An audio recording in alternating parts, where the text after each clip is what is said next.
Interpol says it's retooling to keep pace with criminals who now think and move in digital milliseconds. In an exclusive chat with CNA's Sherlyn, Seah, Secretary General Valdecy Urquiza laid out how the agency is toughening its response to AI-powered scams, cross-border cyber attacks, and even crimes that harm the planet. Interpol is sharpening its investigative tools, tightening partnerships and updating strategies so police in all 196 member countries can stay one step ahead of bad actors. A fitting backdrop is Global Complex for Innovation here in Singapore turns 10 this year, a hub that's become Interpol's frontline lab against cyber threats. The reality on the criminal scenario is evolving and changing a lot. The threats are evolving in a pace that we never saw before. So it's important for us, for law enforcement, to keep evolving and adopting especially technology that will help us face those new threats. Now we know criminals are already weaponizing AI, synthetic media, and even soon quantum computing. So what concrete steps is Interpol taking, especially through Singapore, to help regional law enforcement stay ahead of all these evolving threats? Because it's becoming more and more difficult for the victims to identify when they are, for instance, being targeted by a criminal group. So Interpol is supporting on that fight in three different strategies. So the first one is we are helping law enforcement agencies understand how the criminals are using AI.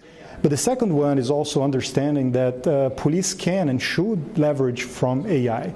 And we are developing specific tools and services that law enforcement agencies can use to support them on investigation, especially with complex investigations. So if they have a large number of data sets that they need to go through, AI can help with that. And the third aspect of our strategy with AI is to develop the guidelines and to foster the discussion with law enforcement and the civil society on the responsible use of AI by law enforcement. Now let's zoom in on cross-border cybercrime. We know Southeast Asia remains a hotspot for cross-border online scams, ransomware groups, and even illicit finance flows. What sort of new collaborative mechanisms or rapid response capabilities is Interpol developing to target this? And I'll mention two of the tools that we had developed recently. The first one is a tool that we call iGrip. So it's a mechanism at Interpol that in case that you have illicit financial flow of a transnational manner, so it's moving from one country to another, law enforcement agencies can activate that mechanism and engage other countries in identifying each country where the money has been transferred to. And we had a lot of successful cases where we had illicit transfers and we were able to identify, locate, and freeze them in a matter of hours or days. And the second mechanism is what we call the Silver Notice. This database focuses on the assets that belongs to criminals or to criminal organizations. So let's suppose that you have a criminal organization operating in South America and they are hiding the assets here in Asia. Law enforcement now, they can share the information and locate those assets with the objective of freezing them and repatriating them to the countries where the criminal activity took place. Right.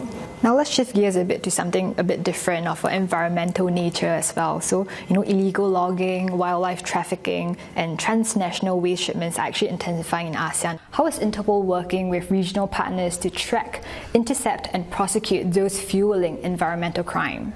The reality of environmental crimes today is that they are true transnational criminal activity. In the past, we are used to focus only in the places where the illegal activity was happening, like illegal mining or deforestation. But the fact is that once those extractions occur, the objective is to transfer them, to traffic them, and to profit out of it in different parts of the globe. So it's important to share and coordinate operational activities to make sure that all the parts of the criminal network are identified. At Interpol, we provide a set of tools that can be used to support on those investigations. One of them is what we call the purple notices, which are a set of information that is contained in one database where law enforcement agencies can share what they are seeing in terms of development of new criminal activities. On the future of policing. So given how the global criminal landscape, is transforming, it's also fragmenting in certain ways, how is Interpol reshaping its strategy, workforce skills, and even partnerships to stay relevant over the coming years, over the next 5 to 10 years? As the threats that we face, they evolve, we need to evolve as an organization as well. And that's why this year we conducted a review of our strategic framework. And what this new plan looks like is, first, the recognition of the value of Interpol as the platform, as the global platform for information sharing. We need to have information flowing in a very timely manner, in a way that is accessible and available to the police officer that needs that on the operational scene. The second aspect is providing, for instance, forensics capabilities, providing the platform for coordinating those operational activities, providing the training, the capacity building that they need to investigate such threats. And finally, is about serving as the platform for dialogue on law enforcement. So we provide the opportunities from experts, from not only law enforcement, but from other sectors as well, to come and discuss with us about the threats and also about how we deal with them.